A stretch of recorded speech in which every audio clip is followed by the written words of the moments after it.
On a Saturday afternoon in the brightest showroom in the city, a man in a grease-stained jacket was told he didn't belong.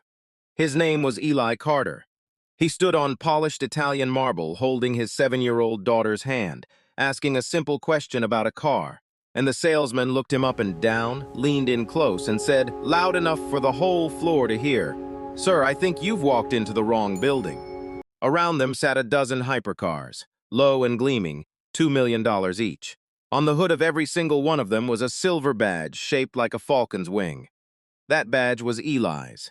He had designed it in a garage with his own hands 11 years earlier. He owned the company that built every car in that room. And not one person on that floor had any idea. Before the afternoon was over, someone was going to lose everything they thought they'd earned. If you've ever been judged by what you were wearing before anyone asked your name, this story is for you. Comment below where you're watching from, and stay until the end. Eli Carter had not planned to stop at the Viridian Motors flagship that day. He'd been under a lift since 6 that morning, elbow deep in a transmission that didn't want to cooperate, and he'd promised Nora pancakes when he was done. The grease on his jacket was real. The exhaustion in his shoulders was real. The only thing that wasn't quite what it seemed was the man himself. Eli founded Halcyon Motors 11 years ago. Back then it was one rented garage bay, a welding torch, and a stubborn idea that a car could be both brutally fast and honestly built. He did the welding himself. He did the wiring himself. He slept on a cot beside the chassis for the first 2 years. When the first Halcyon hypercar crossed 211 miles an hour on a closed track, the men in suits who had laughed at him came back with checkbooks. He took their money. He never took their advice. Viridian Motors was the largest authorized Halcyon dealership in the country. Eli had signed the licensing agreement himself 4 years ago in a conference room he barely remembered. He had never once visited the showroom floor. That was the point of today. He liked to see his cars the way a customer saw them, without anyone performing for the founder. He had grown up watching his own father get treated like he was invisible. His dad had been a mechanic too, 31 years at the same shop, hands cracked from cold mornings and brake fluid. Eli could still remember being 9 years old, standing beside him at a dealership service counter, while a man in a tie talked over his father's head like he wasn't there. His father never raised his voice about it. He just got quieter on the drive home. What he'd given Eli wasn't bitterness. It was a single sentence Eli had carried for 30 years. You judge a man by his hands and his words, son. Never by his coat. Nora was 7. She had her mother's curls and her father's habit of asking questions until the answer actually made sense. She was holding his hand in a small toy falcon, the company mascot, the only Halcyon merchandise Eli had ever let himself feel sentimental about. She had named it Pilot. Daddy, she'd said in the parking lot, looking up at the glass tower of the showroom, is this where your cars live? Some of them, baby, he'd said. Let's go look. The door slid open onto a wall of cool air and soft music.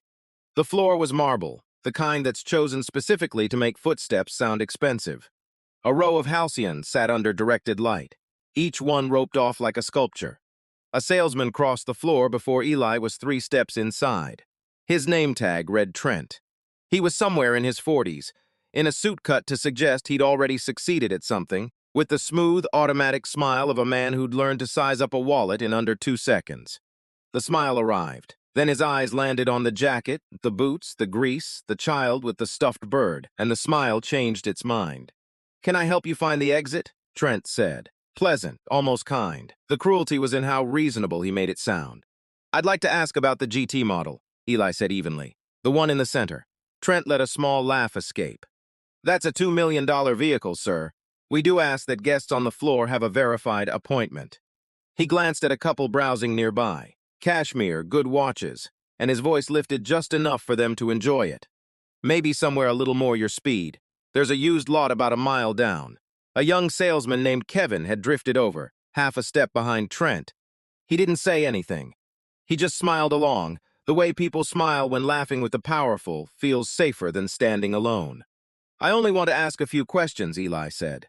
His voice never moved. "Of course you do," Trent said.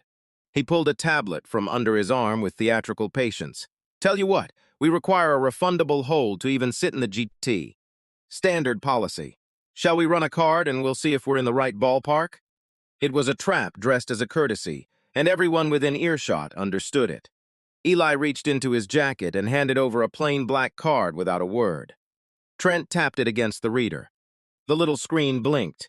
Then it flashed red. Declined. He held it up, angled, deliberately, so the Kashmir couple could see, and let the silence do the work before he spoke. Oh, dear. Declined. He set the card down on the marble counter between them like something he didn't want to touch. Happens more than you'd think. Sir, I really do think you'd be more comfortable elsewhere. What Trent didn't know, what he had no way of knowing, was that the reader on his counter had been flagging Halcyon corporate cards as fraud for 3 weeks, because the dealership's own outdated system didn't recognize the new account numbers. The card hadn't failed, the dealership had, but that detail was still hours from surfacing. For now, there was only a man with a declined card, a child holding a toy bird, and a salesman who had decided how this ended before it began. I'd like to speak with whoever manages this floor, Eli said. Trent's patience dropped its mask.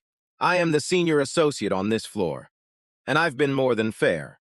He nodded once toward the entrance. We're going to need you to head out now. You're making the other guests uncomfortable. The other guests were not uncomfortable. The other guests were riveted. A security guard appeared from near the service hallway. A big man, unhurried, the kind who'd done this enough times to do it without feeling anything. He took up a position at Eli's shoulder. Eli did not raise his voice. He did not pull his hand from Nora's. He simply stood there in the center of all that marble, a falcon badge gleaming on every car around him, and looked at Trent with the still, unhurried attention of a man taking inventory of something he would deal with carefully later. For a moment, nobody moved. The music kept playing, soft and wrong for the room. It was Nora who broke the silence. She had been watching the whole thing with the serious, working frown of a 7-year-old trying to make the math add up. She looked at Trent. She looked at the security guard. She looked at the falcon badge on the nearest car, the same falcon she was holding in her hands, and then back up at the salesman. "Why are you being mean to my daddy?" she asked. Her voice was clear and unhurried, and it carried farther than she meant it to, past Trent, past Kevin, to a receptionist named Dana standing very still behind the front desk. Trent didn't answer her. He looked at Eli instead, which was its own kind of answer. Nora tried again, working it through out loud. "If you sell the cars," she said, pointing at the badge, "and that's my daddy's bird, why don't you know who he is?" The question had no malice in it. It was the question a child asks when adults stop making sense. And sincere questions asked clearly in quiet rooms have a way of landing harder than anything rehearsed. The Kashmir couple had stopped pretending to browse. Kevin's smile had drained off his face entirely. Dana at the front desk had gone completely still, her eyes fixed on the falcon badge on the car, then on the toy in the little girl's hands, then on the man in the grease-stained jacket, and something in her expression began to change. Eli crouched down to Nora's level. He kept his voice warm and level, the way he always did when he wanted her to understand that the world's ugliness was never her fault. "You didn't do anything wrong, baby," he said. "Not one thing." Then he stood, took out his phone, and made a call that lasted under a minute. 4 sentences. He listened for 10 seconds, he hung up. "You can stay or you can go," he told Trent quietly. "But I'm going to wait right here." The elevator at the back of the showroom chimed. It was a small sound. The room produced it 100 times a day without anyone noticing. Every person on that floor noticed this one. The doors opened, and a woman stepped out fast. Margaret Vale, the regional director of the entire Viridian dealership group, silver-haired, in a suit she hadn't had time to button. 2 men from her staff hurried behind her, both wearing the specific look of people who understand exactly how bad a moment is before they've fully walked into it. Margaret crossed the marble floor straight to Eli. She did not look at Trent. She did not look at the security guard. She stopped in front of the man in the grease-stained jacket and the little girl with the toy falcon, and she said, with a formality that made the whole room go cold, "Mr. Carter, I am so sorry you were kept waiting." Nobody breathed. Margaret turned to face the floor. Her voice was even, which somehow made it worse than shouting. "For everyone who doesn't know," she said, "this is Eli Carter. He is the founder and majority owner of Halcyon Motors." She let that sit for exactly 1 breath. Every car in this room carries his name. The badge on the hood is his signature. The licensing agreement that lets this dealership exist, that keeps every paycheck on this floor coming, has his signature on it too. Trent had gone the color of the marble behind him. Kevin had both hands flat on the counter as if he needed it to stay upright. The security guard had stepped back without being told, instinctively putting distance between himself and a situation that had just changed shape entirely. Nora looked up at her father, then at Margaret, then back at her father. She pulled Pilot a little tighter and leaned into his side. "Daddy," she whispered, "do they know you now?" Eli looked down at her, and for the first time since they'd walked through those doors, something in his face softened. "Yeah, baby," he said. "They know me now." Trent found his voice first, which was either brave or foolish, and in his case was probably both. "Mr. Carter, I had no way of knowing. The system declined the card I was only following." "You're right," Eli said. "You had no way of knowing who I was." His voice carried across the floor without effort. Not because he raised it, but because everything else had gone so quiet. "That's the whole point. Everything you did today, you did because you looked at me and decided I wasn't worth the standard. Not because of anything I said. Because of what I was wearing when I walked through that door. And you did it in front of my daughter." Trent opened his mouth. Eli kept going, still level, still unhurried. "My father was a mechanic for 31 years. He came home every night, carrying the weight of being talked over by men who decided he didn't matter before he opened his mouth. I built this company so that the person standing where I'm standing would never have to feel that again." He looked at Trent. "You didn't just fail a customer today. You failed every person who's ever walked into a room like this and been made to feel like they didn't belong." He didn't raise his voice for the last part. He didn't have to. "Trent, your employment here is terminated, effective now." Margaret gave a short nod to one of her staff who stepped aside to make the call. Trent stood very still, his understanding of the entire afternoon rearranging itself behind his eyes. Whatever argument he had left, he chose not to use it. He straightened his jacket once. The small, automatic gesture of a man trying to preserve the last intact piece of his dignity, and walked toward the back without another word. Eli turned to Kevin, the younger one, and crossed to him slowly, giving him time to understand what was coming. Kevin looked like he hadn't taken a full breath in several minutes. "You didn't say any of it," Eli said. "But you laughed. You stood next to it and you let it happen because going along felt safer than standing alone." He let that land. "I'm not ending your career today, but you're going into retraining, not on cars. On people. You're going to spend real time understanding who this work is for. If you come out the other side and still want to be here, the door is open. But today doesn't happen again. Not on any floor with my name on it." Kevin nodded. It was a small movement, but it was real. Then Eli walked to the front desk, where Dana had been standing motionless through all of it, her hands flat on the counter, her face carrying the particular tension of someone waiting to find out if they were in trouble for something they didn't do. He stopped in front of her and kept his voice quiet, just for her. "You saw it," he said. "You knew it was wrong, and the way this place is built made it almost impossible for you to say so. That's a failure of the people who run it, not a failure in you." He paused, "But I watched you. The moment my daughter asked her question, something in you couldn't pretend anymore. That matters. Starting Monday, you're moving into a floor supervisor role, because I need people in positions where they can actually act on what they already know is right." Dana's eyes moved through several things before they settled somewhere between relief and resolve. "I won't let you down," she said.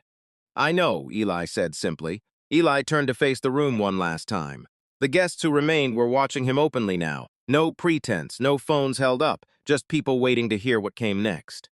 "I've been building cars for 11 years," he said, "and the only standard I've never been willing to negotiate is this one. Every person who walks through these doors gets treated with respect. Not after you've checked their clothes. Not after they've proven they can afford the room. Before, every person, every time." He looked at Margaret. "I want a full review of every dealership carrying my name. Starting with the card system that's been calling honest customers frauds for 3 weeks. And I want the way people get treated on these floors written into the licensing agreement itself. So it isn't a suggestion. It's the price of the badge." Margaret nodded. "It'll be done." 3 months later, on a quiet Tuesday, a young couple walked into the Viridian flagship in work clothes, paint-stained, tired, a baby asleep against the mother's shoulder. They moved the way people move when they're bracing to be told they don't belong. Dana met them before they reached the desk. She didn't look at their clothes. She looked at them, at the tired eyes and the sleeping baby, and asked how she could make their visit easy. Within 2 minutes, the mother's shoulders had come down. Within 5, the father was sitting in the driver's seat of a car he'd dreamed about for 10 years, his hands resting on the wheel like he couldn't quite believe he'd been let near it.